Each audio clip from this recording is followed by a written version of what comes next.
The Columbus girls basketball team has racked up plenty of victories in the past 2 seasons. The Cougars won the Southern B divisional title in 2019, but lost out in the divisional tournament on Saturday morning in 2020. This year's team will be without 2020 All-State selection Brenna Rowan and All-Conference pick Liz Larash, which leaves the Cougars with 2 big holes, but Columbus has all the pieces to fill the gaps. We did lose a lot in those two, and Brenna did some things that it's pretty tough to replace, especially on the defensive end. But we have 4 seniors that really bring a lot, and they all bring something different. And we know rebounding is going to be something we have to really focus on without that extra size. But we play pretty hard, and we got a good group coming in ready to go. They're big rebounders, so we're working really hard on rebounding. We're a little smaller this year, so that's a big focus. And we have good leaders stepping up. Our post is one of our leaders this year, and I think that'll help us a lot. Columbus will lean heavily on the play of that senior post, Brooklyn Wiley.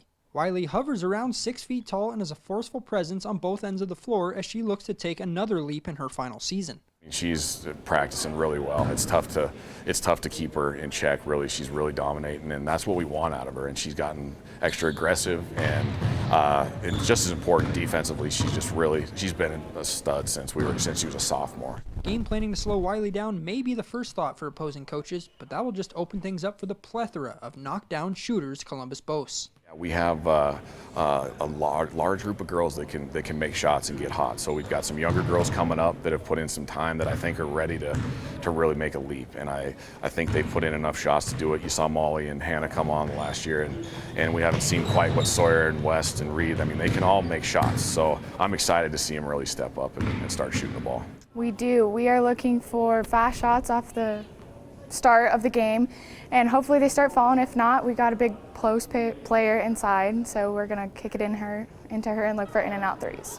Columbus will likely be in contention for the District 4B title once again in 2021.